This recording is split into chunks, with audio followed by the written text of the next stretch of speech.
ایک بات بڑی ضروری ہے، وہ میں نے آپ سے ضرور کرنی ہے۔ ایک آیت ہے قرآن پاک کی سورت بقرہ پہلا سپارہ آیت نمبر 120۔ اللہ تعالیٰ نے ایک حد بیان کر دی، فرمایا وَلَن تَرْضَىٰ عَنْكَ الْيَهُودُ وَلَا النَّصَارَىٰ حَتَّىٰ تَتَّبِعَ مِلَّتَهُمْ۔ فرمایا یہ یہودی اور عیسائی تم سے ہرگز راضی نہیں ہوں گے۔ یہ قرآن ہے اور سادہ ترجمہ تفسیر کی بھی ضرورت نہیں۔ یہ معاہدے کر لیں، محبت کے وعدے کر لیں، یہ تم سے راضی نہیں ہوں گے۔ کب راضی ہوں گے؟ حتی تتبع ملتہم، یہاں تک کہ تم ان کے دین کی پیروی کرنے لگ جاؤ۔ میرا جب پہلی دفعہ پاسپورٹ بنا تو میں نے سارا پڑھا، کتابیں پڑھنے کا شوق تھا شروع سے۔ اس کے ہر صفحے پہ لکھا ہے کہ سوائے اسرائیل کے، یعنی آپ پوری دنیا میں یہ سبز ہلالی پاسپورٹ لے کے جا سکتے ہیں، خبردار اسرائیل آپ یہ پاسپورٹ لے کے نہیں جا سکتے۔ یعنی اتنی نفرت کسی ملک سے کہ اس پر لکھ کے چھاپ دیا ہر صفحے پر کہ یہ پاسپورٹ سوائے اسرائیل کے ہر ملک کے لیے کارآمد ہے۔ میرا سوال ہے عرب کے ان لیڈروں سے جنہوں نے اسرائیل کے ساتھ معاہدہ کیا، مجھے بتاؤ تمہیں فلسطین کی بیٹیاں بھول گئی نا ساری کی ساری؟ تمہیں وہ ماں بھول گئی نا جو مسجد اقصی کے دروازے پہ کھڑی ہو کے چیخیں مارتی تھی اور کہتی تھی کوئی علی کو خبر کرو کہ میری بچیاں قید میں ہیں؟ اور بھول گئی؟ تمہیں وہ بہن بھول گئی نا جس پر شراب کی بوتل انڈیڑتے تھے اسرائیل کے فوجی؟ وہ آپ کو ابھی بھی ویڈیو مل جائے گی۔ وہ انڈیلتے تھے شراب کی بوتل، اسے پکڑتے تھے، دست درازی کرتے تھے، اور وہ بیٹی کہتی تھی یا رحمت للعالم۔ بھول گیا تمہیں وہ سارا کچھ؟ تم نے ایک منٹ لگایا اور تم معاہدہ کس سے کروا رہے ہو؟ امریکہ کے صدر سے؟ اتنا ظلم کیا تم نے، اتنا قاتل کے ساتھ معاہدہ؟ کیا سمجھتے ہو فلسطین والوں کا کوئی والی وارث نہیں؟ سنو، میرے رسول کریم صلی اللہ علیہ وسلم نے فرمایا میرا کوئی مالدار امتی دنیا سے چلا جائے، پیسے جائیدادیں چھوڑ کے جائے تو اس کی اولاد میں بانٹ دینا، لیکن اگر اس کے ذمہ قرضہ ہو تو میرے پاس آ جانا، میں اپنے امتی کا قرض ادا کروں گا۔ جس کا کوئی وارث نہیں ہوتا مدینے والا اس کا وارث ہوتا ہے، میں قرض دوں گا اپنے امتی کا۔ کیا سمجھتے ہو فلسطینی لاوارث ہیں؟ صبح قیامت نبی پاک تم سے سوال کریں گے، تمہیں اللہ کے حضور حاضری دینی ہے۔ کیوں نہیں صلح کرتا اسرائیل فلسطین کے ساتھ؟ لبنان کے ساتھ دوستی کیوں نہیں کرتا؟ شام سارا کٹ گیا اسرائیل کی وجہ سے، آج تمہیں خیال آیا ان کے ساتھ معاہدہ کرنے کا؟ ہمیں سبق پڑھاتے ہو، خدا سے ڈرو۔ اور پھر اقبال کہتے ہیں مسلمانوں سے مایوس نہ ہونا، حکمرانوں سے زیادہ امیدیں بھی نہ لگانا۔ وہ جو چھوٹے چھوٹے لوگ نکلے تھے نا صحرا سے، بظاہر غریب تھے، بظاہر ان کے پاس مال نہیں تھا، وہ خالد بن ولید جیسے، وہ سعد بن ابی وقاص جیسے، بظاہر ان کے پاس زیادہ اسلحہ نہیں تھا۔ اقبال کہنے لگے مایوس نہ ہونا، یہ نہیں کہنا بن کچھ نہیں سکتا۔ فرمانے لگے رات میں نے سنا ہے فرشتے آپس میں باتیں کر رہے۔ واہ اقبال، تیرا بھی انداز کتنا نرالا ہے۔ کہنے لگے رات فرشتے آپس میں باتیں کر رہے تھے، میں نے سن لی ہیں۔ بھلا وہ کیا کہہ رہے تھے؟ یہ سارے لوگ نا خالد بن ولید، سعد بن ابی وقاص، یہ صحرا کے رہنے والے تھے، اور اس وقت کی سب سے سپر پاور روما کہلاتی تھی۔ الٹ پلٹ کے رکھ دی ساری رومی سلطنت۔ تو اقبال کہنے لگے رات فرشتے آپس میں باتیں کر رہے تھے کہ سنا ہے پاکستان کے، ہندوستان کے مسلمان جوان مایوس ہو گئے۔ کہنے لگا نہ مایوس ہونا، نکل کے صحرا سے، جس نے روما کی سلطنت کو الٹ دیا تھا، نکل کے صحرا سے۔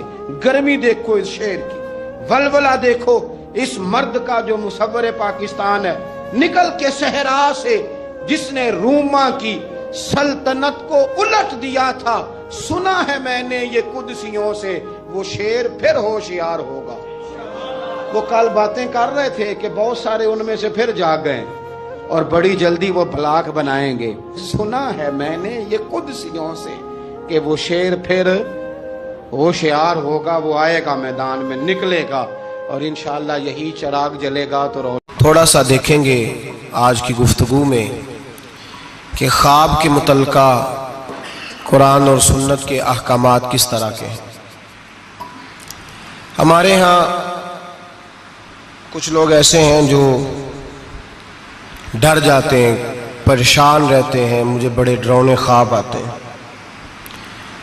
خاص کر خواتین، مائیں بہنیں، بچیاں، ان کا یہ ایک بہت بڑا مسئلہ ہے کہ مجھے خواب بڑا ڈراؤنا آیا ہے، اور اس کے پس منظر میں کئی قسم کی اوہام پرستی اور کئی قسم کے خیالات گھڑے جاتے ہیں۔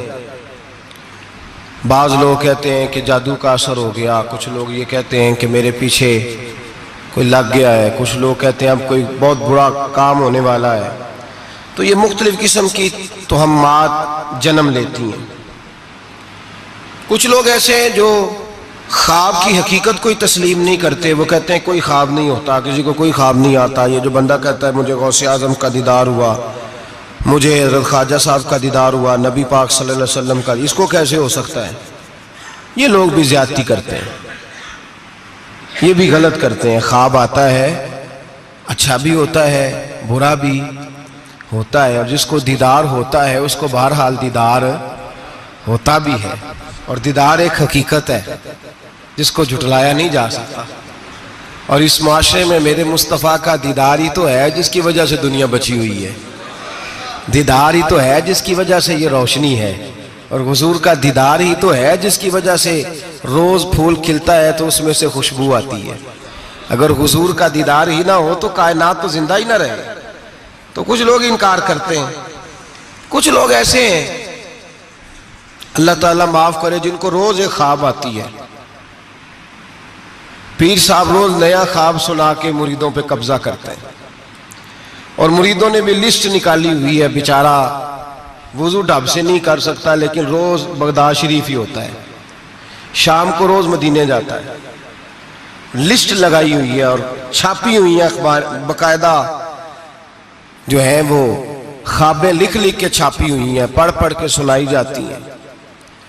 اور کہا جاتا ہے فلانے کو جڑے محرم راز حقیقت دے وہ تے راز حقیقت کھول دے ہی نہیں. اے جنہ ویکھیا نہیں وہ کرن گلاں، جنہ ویکھ لیا وہ تے بول دے ہی نہیں. وہ تے بول دے. ایک جگہ میں نے یہ شعر پڑھا تو ایک بابا جی کھڑے ہو گئے، بعد میں مجھے کہنے لگے حضرت صاحب ناراض نہ ہو، ایک اضافہ نہ کر دیں تھوڑا جہا. میں کہا تو اگر شعری ذوق ہے تو مینوں کی اعتراض ہے، کرو اضافہ. کہنے لگے تساں آکھیا جڑے محرم راز حقیقت دے وہ راز حقیقت کھول دے نہیں، جنہ ویکھیا نہیں وہ کرن گلاں، جنہ ویکھ لیا وہ تے بول دے. کہنے لگے میرا خیال ہے جنہ ویکھ لیا بولن جوگے رہندے ہی نہیں. میں کہا تہاڈا خیال بڑا اچھا ہے، میں بھی اتفاق کرنا. یہ کیسے ہو سکتا ہے؟ تو دیدار کر رہا ہے پھر تو اس پہ دکانداری کر رہا ہے، اور کوئی شے نہیں ملی تھی تجھے بیچنے کو. معاذ اللہ، یہ تو نے کتنا اپنے ساتھ ظلم کیا کہ تو نے اپنے محبوب کا دیدار ہی سیل پہ لگا دیا ہے. کس قدر ظلم کی بات ہے، کتنی زیادتی کی بات ہے کہ دیدار مصطفیٰ کو، دیدار غوث اعظم کو، دیدار اعلیٰ حضرت کو تو فروخت کر رہا ہے. تو بھائی یہ افراط و تفریط ہے، اس سے نکلیں. خواب کی حیثیت ہے، قرآن پاک نے خواب بیان کیے. سورہ یوسف آپ پڑھیں گے تو حضرت یوسف خواب کی تعبیریں بتاتے تھے جیل میں جب آپ گئے تھے. 2 خواب وہاں بیان ہوئے. پھر قرآن مجید میں حضرت ابراہیم اور جناب اسماعیل کا جو ذبح کا واقعہ ہے وہ سارا خواب پر مشتمل ہے. انی ارا فی المنام انی اذبحک. حضرت ابراہیم نے جناب اسماعیل سے کہا تھا بیٹے میں نے خواب دیکھی ہے کہ میں تجھے ذبح کر رہا ہوں. اور جب حضرت ابراہیم علیہ السلام ذبح کر چکے، چھری پھر گئی دمبے کی گردن پہ، تو اللہ نے فرمایا یا ابراہیم قد صدقت الرؤیا، تو نے اپنا خواب سچا کر کے دکھایا ہے. تو خواب کی حیثیت ہوئی نا. اس لیے یہاں مفسرین نے لکھا ہے کہ نبی کو جو خواب آتی ہے وہ اللہ کی طرف سے وحی ہوتی ہے. نبی کو جو خواب آتی ہے وہ اللہ کی طرف سے، بولیے اللہ کی طرف سے وہ وحی ہوتی ہے. پیغمبر کو جب بھی خواب آتی ہے وہ وحی الہی ہوتی ہے. اس بات کو سمجھ لیں. اور پھر خود حضرت یوسف کے خواب کا ذکر ہے قرآن مجید کی سورہ یوسف کی آیت نمبر 4 اور 5 2 آیات میں نے تلاوت کی ہیں. حضرت یوسف علیہ السلام کے خواب کا تذکرہ ہے. حضرت یوسف خواب دیکھتے ہیں اور پھر اپنے والد سے بیان کرتے ہیں. کہتے ہیں اذ قال یوسف لابیہ، جب کہا یوسف نے اپنے باپ سے یا ابت انی رأیت 11 کوکبا، اے ابا جی میں نے دیکھا ہے. کیا دیکھا ہے؟ میں نے 11 ستارے، ایک سورج اور ایک چاند دیکھا ہے. رأیتہم لی ساجدین، کہ وہ مجھے سجدہ کر رہے تھے. 11 ستارے، ایک سورج اور ایک چاند مجھے سجدہ کر رہے تھے. خواب بیان کیا حضرت یوسف نے اپنے والد جناب یعقوب کو خواب. اب جناب یعقوب کیا کہتے ہیں؟ قال یا ابتی، کہا اے میرے بیٹے، لا تقصص رؤیاک علی اخوتک، اے بیٹے یہ خواب اپنے بھائیوں کو نہیں سنانا. کیوں؟ فیکیدوا لک کیدا، وہ تیرے ساتھ کوئی چال چلیں گے. اور پھر الزام بھائیوں پہ نہیں لگایا، فرمایا ان شیطان للانسان عدو مبین، اس لیے کہ شیطان آدمی کا کھلا دشمن ہے۔ تم نے اپنے بھائیوں کو خواب سنانا تو خواب کا ذکر بیان کیا، خواب کو قرآن پاک نے، اور وہ خواب پھر ان کا سچا ہوا۔ حضرت یوسف کا وہی خواب بعد میں سچا بھی ہوا، جب آپ کے والد نے، والدہ نے، بھائیوں نے آپ کو جا کے سجدہ کیا تو وہ خواب بعد میں سچا ہوا۔ تو خواب کی حقیقت ہے۔ میرے اعلیٰ حضرت امام اہل سنت مجدد میت حاضرہ مؤید ملت طاہرہ صاحب حجت القاہرہ مولانا امام شاہ احمد رضا فاضل و محدث بریلوی رحمت اللہ علیہ، اعلیٰ حضرت نے خواب کی 4 حقیقتیں بیان فرمائی ہیں، اور اعلیٰ حضرت کا کمال یہ ہے کہ تھوڑے لفظوں میں زیادہ بات کر جاتے ہیں۔ اعلیٰ حضرت نے 4 خواب کی حیثیتیں بیان کی ہیں، یہ آپ نے یاد کرنی ہے، ان کو یاد رکھنا ہے کہ خواب کیا ہوتا ہے۔ اعلیٰ حضرت فرماتے ہیں ایک تو خواب ہوتا ہے نفس کی شرارت سے، جو کام بندہ سارا دن کرتا رہتا ہے وہی اس کی خواب میں وہی خواب آتی ہے اس کو، تو وہ خواب نہیں، وہ خیال ہے، پہلی قسم یہ ہے۔ سمجھ آ رہی ہے بات؟ وہ خواب نہیں، وہ خیال ہے۔ وہ نفس جو ہوتا ہے نا، وہ چیز بنا کے، مثال ہے ایک آدمی پریشان ہے، اس کے پیسے ڈوب گئے، کاروبار نہیں چل رہا، وہ ٹینشن کا شکار تھا، رات وہ پریشانی میں سویا تو خواب دیکھی کہ مکان بھی گر گیا۔ اب سویرے اٹھ کے اس کی بیوی پیر صاحب کے پاس چلی گئی پھونک مروانے، اس نے کہا بڑا کالا جادو ہو گیا، میں نے مکان گرتے دیکھ لیا، پتہ نہیں کیا بنے گا، تعویذ دے دے۔ تو پیر صاحب نے بھی کہہ دیا تینوں کسی نے کچھ کیتا ہے، چلو مسئلہ ہی ختم۔ اب وہ نہ کسی کا پتہ، نہ کیا کیا اس کا پتہ۔ علم سے لوگوں کا تعلق نہیں ہوتا تو ان توہمات کا لوگ شکار ہو جاتے ہیں۔ اب یہ جو خواب اسے آیا ہے نا رات کو، یہ اصل میں اس کی ٹینشن تھی جو اسے آئی ہے، وہ ڈپریشن تھا، تو رات کو وہ خواب بن کے اس کے سامنے۔ بات کی سمجھ آ رہی ہے آپ حضرات کو؟ مجھ سے کئی لوگ آ کے کہتے ہیں خواب بڑے برے آتے ہیں، تو میں کہتا ہوں ٹھیک ہے، آپ برے ناول پڑھنے چھوڑ دیں، میڈیا پہ بری چیزیں دیکھنی چھوڑ دیں، آپ سارا دن بری سوچ سوچیں گے، معاذ اللہ غلط سوچ سوچیں گے تو خواب غلط آئے گا۔ اور اگر آپ سارا دن درود پڑھیں گے، قرآن پڑھیں گے، رسول اللہ کی نعت سنیں گے تو رات کو انشاءاللہ تعالی حسن مصطفیٰ کے جلوے بھی نظر آئیں گے۔ تو آپ دیکھیں نا دن میں کیا کر رہے ہیں، تو جس طرح کا خیال ہے شام کو اسی طرح کا خواب۔ میں اکثر کہتا ہوں کہ اللہ تبارک و تعالیٰ کے حبیب نے فرمایا ہے کہ تو جس طرح کا ذہن بنائے گا رب بھی تیرے ساتھ اسی طرح کا بن جائے گا، تو اپنے ذہن کو صاف رکھ، اللہ تیرے تصورات کو، تو رات کو خواب اسی طرح۔ ہمارے چھت پہ میں اپنے ابا جی کے ساتھ سویا کرتا تھا، اور وہ زندگی کے بڑے خوبصورت لمحات تھے، وہ اپنی زندگی کے تجربات بیان کیا کرتے تھے۔ تو یہ جو موسم آتا تھا گرمیوں کا، اس موسم میں آپ کو پتہ ہے کہ گھروں میں جو ہماری طرح کے غریب گھرانے ہوتے تھے وہ چھت پہ ہی چارپائی لگایا کرتے تھے، تو چھت پہ سویا کرتے تھے، تو ساتھ ایک پڑوسی رہتا تھا جو بس پہ نا بیچارہ مزدوری کرتا تھا، کیا کنڈکٹر کہتے ہیں کلینڈر کہتے ہیں، تو وہ جو رات ذرا نیند آنے کا وقت ہوتا تو وہ سواریاں چڑھانی شروع کر دیتا، کہتا جس نے مرید کے جانا ہے آ جاؤ، وہ شور کرتا، تو کہتا لاہور والے فٹافٹ آ جائیں، پھر کئی دفعہ وہ رستے میں شجرے والوں کو اتارنا بھی شروع کر دیتا، تو شور کرتا اونچی اونچی آواز میں۔ تو مجھے وہ بڑا اس وقت خفگی ہوتی، ناراضگی ہوتی، میں کہتا ابا یہ سونے نہیں دیتا، تو اس کو جگائے، یا پھر سویرے ہم نے نہیں چھت پہ سونا، سین پہ سو جائیں گے، تو ابا جی کہتے بیٹا مزدور ہے، تو بیچارہ سارا دن جو کرتا ہے وہی اسے خواب میں، تو اب اس سے بندہ ڈر جائے، پریشان ہو جائے، اٹھ کے کہے پتہ نہیں سویرے کیا ہونے لگا ہے، او بھائی خواب ہی آئی ہے، کچھ نہیں ہوا، اس سے اتنی یہ بری چیز نہیں جتنا ہم لے لیتے ہیں۔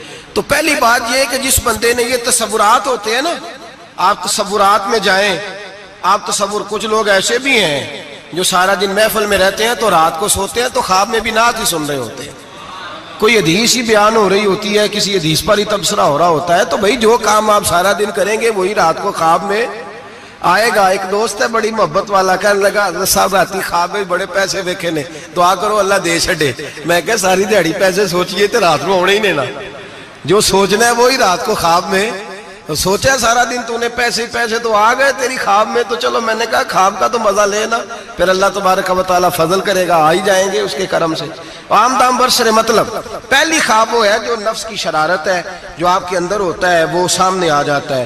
ڈراؤنی چیزیں نہ دیکھیں، برے ناول نہ پڑھیں، کوئی سوچ اپنی غلط نہ کریں تو انشاءاللہ خواب برا. بات کی سمجھ آ رہی ہے حضرات کو؟ ایک دوسرا خواب میرے اعلیٰ حضرت فرماتے ہیں اکثر شیطان آدمی سے کھیلتا ہے. خود نبی کریم صلی اللہ علیہ وسلم نے فرمایا کہ شیطان رات کو آدمی کی ناک پہ بیٹھ کے وقت گزارتا ہے. صحابہ نے عرض کیا یا رسول اللہ صلی اللہ علیہ وسلم وہ ناک پہ کیوں بیٹھتا ہے؟ تو حضور فرماتے ہیں اس لیے کہ اگر رات کو وہ کہتا ہے اگر بندہ مرنے لگا سانس اکھڑنے لگا تو میں معاذ اللہ اسے بے ایمان کر کے ماروں گا. تو شیطان خواب دکھاتا ہے آدمی کو، برے خیالات وسوسے پیدا کرتا ہے. بخاری مسلم میں میرے رسول کریم صلی اللہ تعالی علیہ وآلہ وسلم نے فرمایا جب تمہیں کوئی برا خواب آئے تو شیطان تم سے کھیل گیا. جب تم کوئی برا خواب دیکھو تو یہ بخاری مسلم ہے اور 3 نسخے حضور نے بیان فرمائے. فرمایا تم نے اپنی بائیں جانب منہ کرنا ہے اور 3 دفعہ تھوکنا ہے. ضروری نہیں کہ تھوک ہی آئے، تھو ہی کر دے. اپنی الٹی طرف جاگ رہے ہیں آپ لوگ؟ بات کی سمجھ آ رہی ہے؟ اللہ خیر کرے. رات کو کسی کو گھر میں خواب آ جائے تو باقی بھی نہیں سو سکتے، اتنا بڑا مسئلہ بن جاتا ہے، شور ہونے لگتا ہے. یہ نسخہ بتائیں گھر جا کے. یہ نسخہ عام نہیں، یہ میرے رسول پاک کا بتایا ہوا نسخہ ہے. اور یہ وہ نسخہ ہے کہ پہاڑ ٹوٹ سکتے ہیں، دریا بہہ سکتے ہیں، یہ بات غلط ہو سکتی. یہ سب سے بڑے پیر و مرشد کا نسخہ ہے. میرے رسول کریم صلی اللہ علیہ وسلم نے فرمایا بائیں جانب 3 دفعہ تھو کرے، تھوکے، اور 3 دفعہ اعوذ باللہ پڑھے. اور پھر حضور نے فرمایا خواب کا کسی سے ذکر نہ کرے. کسی کو خواب سنانا، ڈراؤنا خواب آئے تو کسی کو سنانا، بیان نہیں کرنا. یہ حکم دیا ہے نبی پاک نے، ہمیں نصیحت فرمائی ہے. فرمایا الٹی جانب منہ کر کے 3 دفعہ تھوک دے، اعوذ باللہ پڑھ دے، کسی کو بتائے نہ، 3 باتوں پہ عمل کرے. اللہ کے رسول بیان کرتے ہیں کہ اس کا خواب اسے نقصان نہیں پہنچائے گا. وہ خواب نقصان،